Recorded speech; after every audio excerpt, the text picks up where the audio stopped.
नक्षत्र वृक्ष पढ़ रहे थे। नक्षत्र वृक्ष में आज पढ़ेंगे रोहिणी नक्षत्र का वृक्ष गूलर। आज गूलर के बारे में पढ़ेंगे। कल पढ़ा था मृगशिरा नक्षत्र जामुन और आर्द्रा नक्षत्र खदिर। आज रोहिणी नक्षत्र गूलर पढ़ेंगे। तो गूलर उदुम्बर फाइकस ग्लोमेराटा मूत्र संग्रहणीय इसका एक्शन ऐसा दिखता है।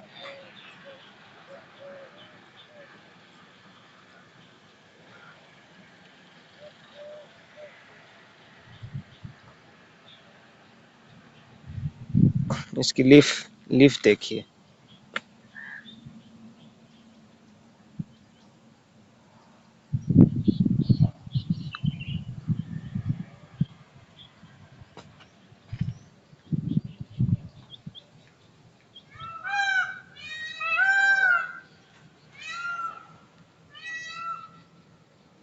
इसकी स्टेम जो होती है वो रेडिश कलर की होती है और इसमें रेड साइड में रेड कलर के कुछ निकले हुए रहते हैं, जैसे दिख रहा है। देखिए रेड कलर के साइड में कुछ ऐसे वो निकले रहते हैं जो फर्दर लीफ का रूप लेते हैं।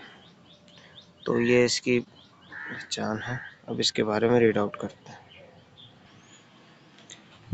इसकी नोट्स हैं जनरली ये रेड कलर के जो निकल रहे हैं साइड में, भी आगे बढ़ के लीफ स्टेम निकलेगी इसमें से और उसमें से लीफ बनेगी। Leaf notes.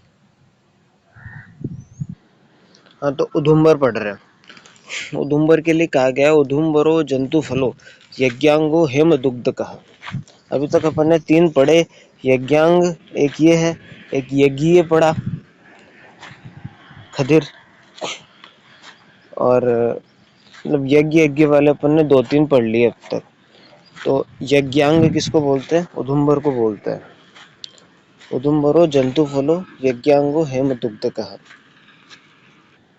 तो दो यज्ञीय, 2 के लिए यज्ञीय वर्ड का इस्तेमाल किया गया है। एक तो पलाश, और पलाश में आता है यज्ञीयो, और जो वो है खदिर उसमें आता है यज्ञीय। यज्ञीय बोलो यज्ञीय बोलो एक ही बात है। जैसे अपन यज्ञ बोलते हैं ना, यज्ञ नहीं बोलते, यज्ञ। तो ऐसे ही यज्ञीय और यज्ञीय दोनों किस में है? एक तो पलाश में है और एक खदिर में आया। और इसमें क्या आता है? यज्ञांग आता है उदुम्बर में। यज्ञांग या यज्ञांग दोनों में से आप कुछ भी सेंटेंस बोल सकते हैं।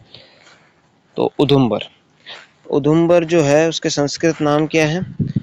उदुम्बर जंतुफल यज्ञांग हिम दुग्धक। नेक्स्ट इसके गुण आते हैं। तो हिमो रुक्षो गुरु पित्त कफस्रजित। ये भी पंचवल्कल में आता है, पंचशीरी वृक्षों में आता है, पंचवल्कल में आता है। इसलिए ये सेम रसपंचक होगा, कषाय रस होगा, शीतवीर्य होगा। गुरु रुक्ष होता है इसका गुण, ये याद रखना है, क्योंकि इसमें से शीर निकलता है, इसलिए गुरु और रुक्ष ये बोला गया है कूलर। पित्त कफासर्जित बोला है इसको। पित्त कफ और रक्त संबंधी विकारों में अच्छा रहता है। और मधुरः तुवरो वर्ण्यो व्रण शोधन रोपण। अब देखिए, मधुर और कषाय रस युक्त होता है, शीतल होता है रुक्ष, और गुरु वर्ण को उत्तम करने वाला होता है, व्रण का शोधन और रोपण करता है कषाय रस होने के कारण, मधुर और कषाय। और पित्त कफ और रक्त विकार को दूर करता है। हिंदी में गूलर और गुल्लर बोलते हैं, और इंग्लिश नाम इसका है फाइकस ग्लोमेराटा, बॉटनिकल नेम फैमिली वही मोरेसी। सब प्रांतों में पाया जाता है। पहाड़ी भूमि और पहाड़ों पर भी इसके वृक्ष मिलते हैं। 60 फीट तक इसके वृक्ष ऊंचे होते हैं गूलर के, अभी दिखाया था आपको। तो 60 फीट तक हाइट जाती है इसकी। पत्ते इसके 5 से 7 इंच लंबे, अंडाकार, गहरे हरे और चिकने चमकीले होते हैं, ये देखिए।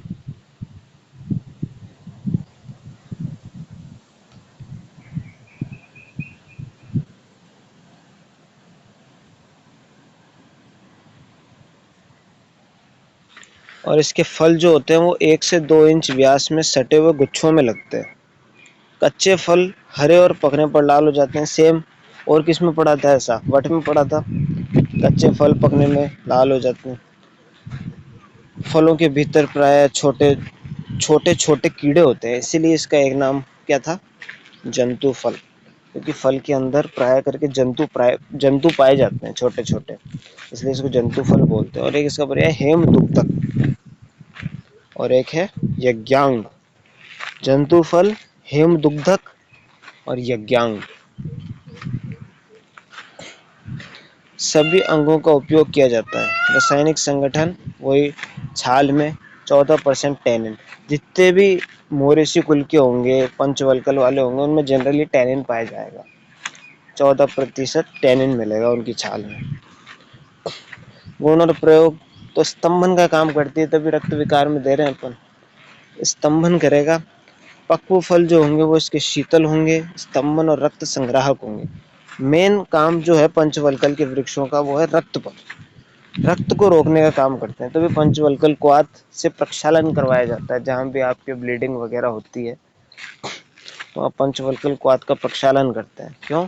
क्योंकि वो स्तंभन करते हैं, ग्राही होता है, रक्त को रोकता है बहने से। फल और छाल का उपयोग करा जाता है विशेष रूप से रक्त प्रदर। अब सारे रक्त जनित विकार आ जाएंगे। रक्त प्रदर, अति आर्तव, आसन्न गर्भपात रक्त में है आदि में इसको देते हैं। इसके फल और छाल को याद रखें, विशेष रूप से इनमें प्रयोग किया जाता है फल और छाल का। मधुमेह में फल या मूल का रस दिया जाता है। मधुमेह जो है उसमें इसके फल और मूल का रस देते हैं।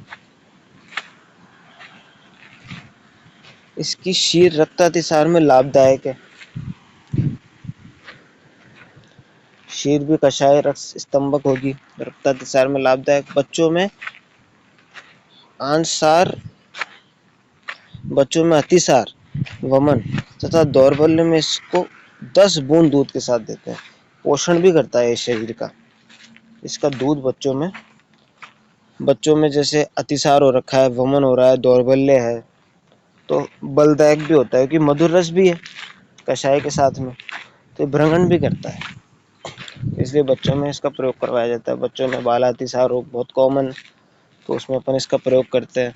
वमन में इसका प्रयोग करते हैं और दुर्बलता में इसका प्रयोग करते हैं। कैसे? 10 बूंद दूध के साथ। इसकी 10 बूंद दूध के साथ देते हैं। इसका क्षीर बच्चों में काम करता है। मतलब इसका क्षीर जो है उसकी 10 बूंद दूध के साथ देते हैं।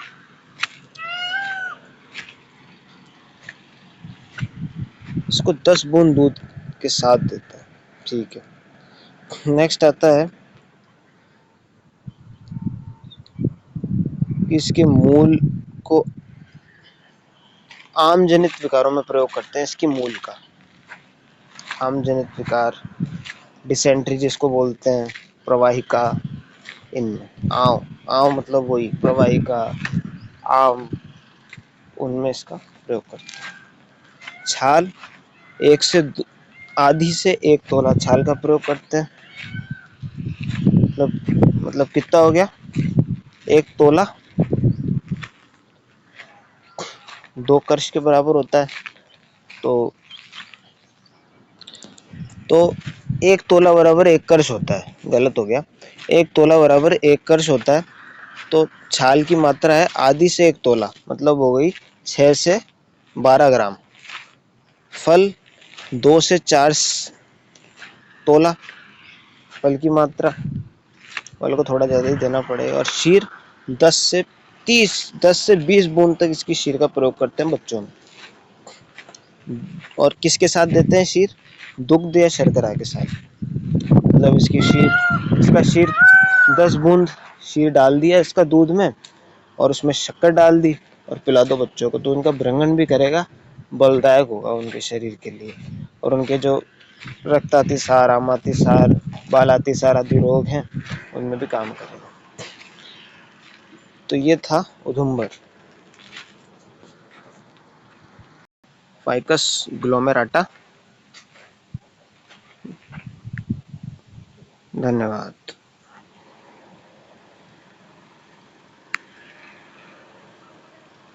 अब उदुम्बर, वट और प्लक्ष, इन तीनों के पत्ती का कंपैरिजन देखेंगे कि कैसे अलग अलग दिखती है नेक्स्ट लेक्चर।